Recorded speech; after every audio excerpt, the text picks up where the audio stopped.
Opa, um grande abraço para você ligado no Rápido no Ar. Vamos com o giro esportivo, com as informações do dia. E a gente começa falando da Internacional, onde o técnico Ademir Fezan está estudando alguma mudança para o jogo de sábado contra o Itabirito, 4 da tarde, no Limeirão. Presença do torcedor pela primeira vez, ingressos estão sendo vendidos, R$20, arquibancada escrito Inter, metade do ingresso, R$10. Cativa R$40, meia entrada R$20, preços acessíveis para você, torcedor, ver a Inter pela primeira vez nessa Série D do Campeonato Brasileiro. A Inter que vem de um bom empate com o Cianorte fora de casa 0-0. A Inter é a vice-líder da competição, tem 8 pontos, um a menos do que o Cianorte. E olha só, fiz um levantamento, como eu gosto de fazer sempre, os confrontos da Inter contra times mineiros no Limeirão. Então, olha só, são 24 confrontos, ou seja, a Inter enfrentou 24 vezes times mineiros no Major Levi. Ganhou 15, empatou 3 e perdeu 6. Isso dá um aproveitamento de 66,6%. E o mais interessante, a Inter venceu os últimos 4 confrontos contra mineiros no Limeirão e não tomou gol. 1-0 contra o Patrocinense em 2023, 1-0 contra o Pouso Alegre em 2024, gol de cabeça no fim do Diego Jussani. 3-0 contra o Patrocinense em 2024, esse jogo que deu um rolo, né? Porque foi até para a justiça, porque o Patrocinense, enfim, jogadores, dirigentes foram envolvidos em manipulação de resultado. A gente nem gosta de lembrar desse jogo. E 1-0 contra o Uberlândia na atual Série D. Uma falta cobrada pelo Michael Paulista, o goleiro solta e o Miguel Bianconi marca o gol. Então olha lá, 4 os últimos confrontos contra mineiros, 4 vitórias e nenhum gol sofrido. A última vez que um time mineiro ganhou no Limeirão foi na Série D de 2022. A Inter cumpria a tabela contra a Caldense e acabou perdendo por 1-0 o gol no último minuto de partida. Foi no dia 16 de julho daquele ano. Então o técnico Ademir Fezan pode mexer em uma peça, pode tirar o Lucas Douglas, pode tirar o Michael Paulista, pode rodar o elenco. Elogiou muito o Lucas Bochecha. Bochecha vai formar duplo de volantes com o Clebinho. São jogadores confirmados. Leukovic volta para a esquerda, a defesa vai ser a mesma. Saulo, Breno Santos e Leukovic. O Bruno Reis que volta para a zaga. Foi improvisado e muito bem improvisado na lateral esquerda em Cianorte. Faz a dupla com o Lucas Santos. Vamos aguardar. Miguel Bianconi é certeza vai começar o jogo no próximo sábado, tá bom? Amanhã a gente traz mais detalhes da Inter. Hoje tem Brutus Futsal, hoje começam as quartas de final da Copa da Liga Paulista. O Brutus enfrenta a Mogi das Cruzes, jogo marcado para 7h30 da noite no ginásio Tuca.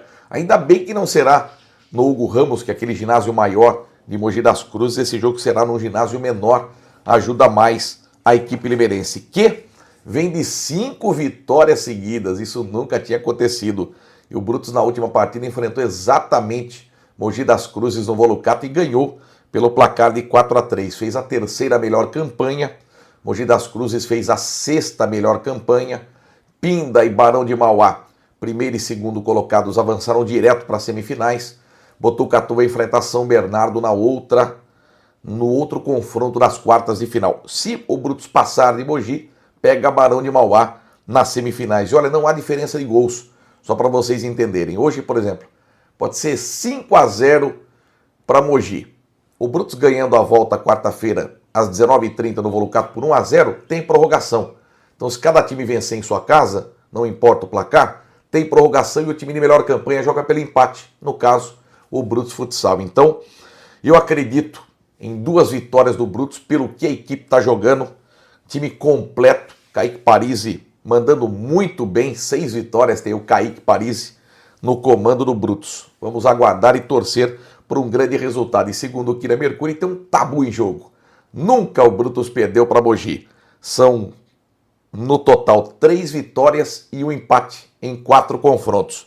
Mogi terminou em sexto nesta fase, né? A primeira, ele ganhou 3 partidas e perdeu 4, quer dizer, não foi tão bem assim. E de 7 jogos, 4 vitórias e 3 vitórias e 4 derrotas. O Brutus teve 5 vitórias, um empate e uma derrota. Só perdeu para o Barão de Mauá por 4-1.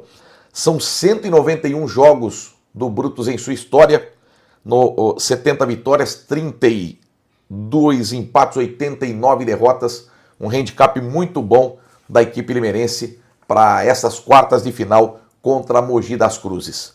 Olha, o Hendrick se machucou ontem, na verdade o diagnóstico foi dado ontem, ele se machucou contra o Sevilha domingo pelo Campeonato Espanhol, uma lesão muscular, tira o Hendrick da primeira convocação do Carlo Ancelotti, que será na próxima segunda-feira, meio-dia, na sede da CBF. Deve ser por volta de 15 horas esta convocação. O Carlo Ancelotti que estreia contra o Equador em Guayaquil, jogo pelas eliminatórias dia 5 de junho, e depois, 5 dias depois, tem o Paraguai na Neoquímica Arena. Muita expectativa em cima da convocação do Carlo Ancelotti, porque ele teve a ajuda do Juan, ex-zagueiro, e também do Rodrigo Caetano. Vamos de Copa do Brasil, porque ontem o Fortaleza foi eliminado na Arena Castelão para o Retrô.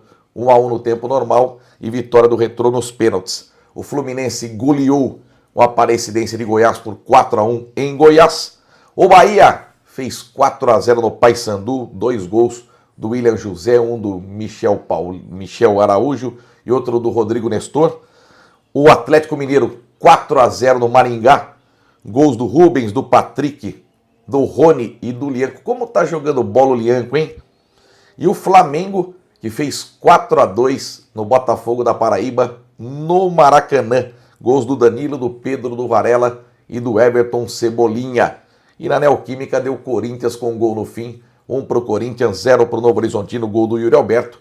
Primeiro jogo o Corinthians já havia vencido por 1-0 em Novo Horizonte. O Flamengo também já tinha vencido o jogo de ida na Paraíba por 1-0.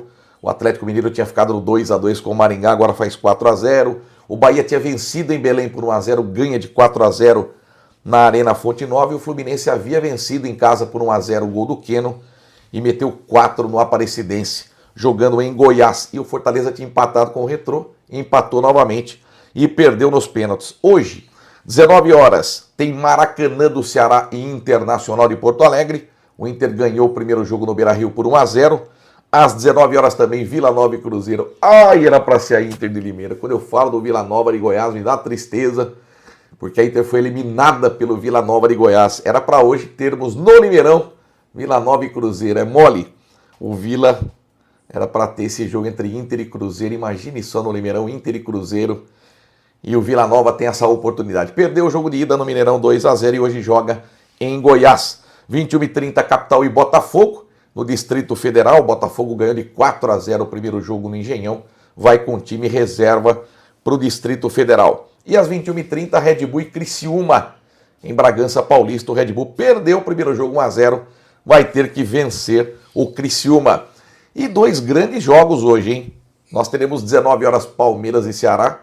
No sorteio, o Palmeiras pegou o pior time, o time mais difícil. Mesmo assim, ganhou o jogo de ida 1-0, o gol do zagueiro Gustavo Gomes. Joga pelo empate o Palmeiras na partida de hoje. Tá, Vitor Roque e Mikael estão de volta, estão à disposição do Abel Ferreira, que tem 5 anos à frente do Palmeiras. O Abel que volta de suspensão, não comandou o time da beira do gramado contra o Red Bull Bragantino, mas volta hoje contra o Ceará e está suspenso contra o Flamengo. Como gosta de tomar cartão o Abel Ferreira. O Ceará vem de uma vitória 2-0 contra o Sport, quinto colocado no Brasileirão com 15 pontos. Boa campanha dos comandados de Léo Condé.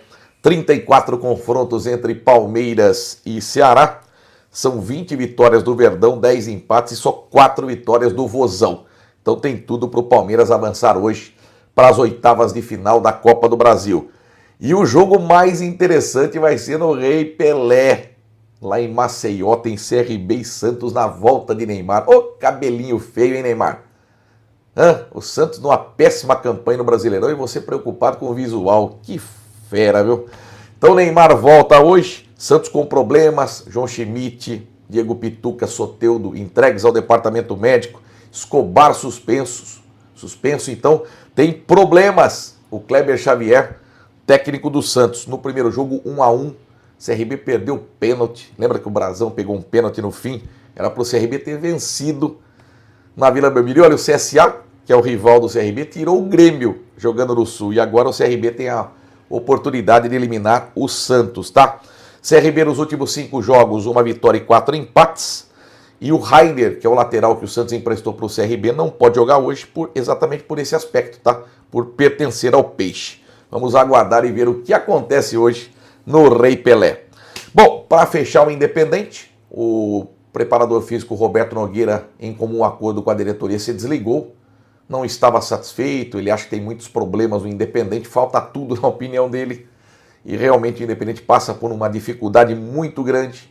O primeiro turno foi horrível o Independente, né? 3 derrotas e 1 empate. 1 ponto de 15 equipes, o Independente é o penúltimo no geral, só está à frente do Olímpia. E ontem iniciou seu trabalho o Lúcio Borges, 35 anos, ex-União Barbarense, ex-Rio Claro. Ele priorizou ontem o campo reduzido e eu bati um papo com o Lúcio Borges e a gente fecha o nosso boletim de hoje com a fala do novo técnico do Independente, ele que faz a sua estreia daqui a 2 semanas. O Galo folga nessa rodada de fim de semana e depois pega o Flamengo na cidade de Guarulhos. Vamos acompanhar o que disse Lúcio Borges, a sua primeira impressão como novo treinador do Independente.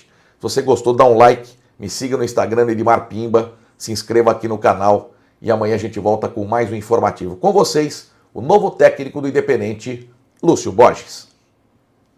Obrigado. O elenco, é claro, está desconfortável com a situação, como todas as pessoas que fazem parte do clube, né? E não poderia ser diferente, é uma situação difícil, mas temos todo o retorno pela frente da fase. Em boa parte dos jogos, na maior parte dos jogos, o time jogou bem, é um time que tem qualidades dentro do que é a Bzinha, né? Nós não vamos enfrentar o Barcelona, então os nossos adversários são nivelados, e é um trabalho de resgate, né? do estímulo, de acreditar, de ter coragem para os jogos. Afinal, estamos num grupo equilibrado e essa é a nossa missão, recuperar os pontos e as vitórias que nos escaparam no turno. O que te fez aceitar esse desafio, professor? É um clube de tradição, eu tenho assistido bastante a Bzinha, assim como acompanho bastante a A4, acompanho bastante futebol paulista e identifiquei que tem possibilidade de o clube retomar o caminho nessa competição. É uma competição que projeta tanto atleta, comissão técnica, como disse, um clube de tradição, então o presidente me telefonou, em poucos segundos eu disse sim e aceitei a missão, estamos aqui bem motivados para reverter essa situação com o clube. Quem não te conhece, qual que é seu estilo de treinador? Eu gosto de um futebol objetivo, então assim, a gente precisa se adequar, afinal essa divisão é uma divisão bem objetiva, né? São atletas, muitos vêm há pouco tempo da base, outros têm pouca experiência, então se você botar muita informação, você vai acabar travando o chip e não ajudando o atleta. Então nós temos um futebol combativo, não dá para você jogar na Bzinha a todo momento ofensivamente, então nós precisamos identificar os momentos do jogo. Talvez é isso que tenha faltado ao Independente. O momento que o jogo está para nós, então nós vamos buscar fazer gol. E o momento que o jogo não está para nós, nós vamos nos alinhar, proteger e evitar que tomemos gol nessa fração da partida. A diretoria aposta num treinador que conhece o futebol paulista, principalmente do interior, passagens por Rio Claro, União Barbarense. Esse vai ser seu diferencial aqui, Lúcio? Espero que sim, na verdade, assim, isso acho que faria mais a diferença até se fosse uma questão de pré-temporada, montagem de elenco, não é esse momento, né? Eu já tenho um elenco no clube, indiquei alguns reforços, mas é um trabalho de resgatar, de fato, a coragem desses atletas e a esperança de que há um caminho ainda na competição, né? E conhecer o futebol paulista acho que vai nos ajudar nesse sentido, mais a nível de saber quem são os adversários, quem são os treinadores, como os clubes estão se movimentando ainda no mercado com relação às suas fichas finais que tem livres aí de inscrição, né? Então é nesse sentido, mas é importante sim conhecer os clubes, atletas e os treinadores dessa divisão, isso nos ajuda a mapear o que nós vamos enfrentar. Lúcio, folgar na próxima rodada, para você foi bom, para dar mais um tempo para conhecer o elenco, para treinar mais, ou já queria que tivesse jogo no fim de semana?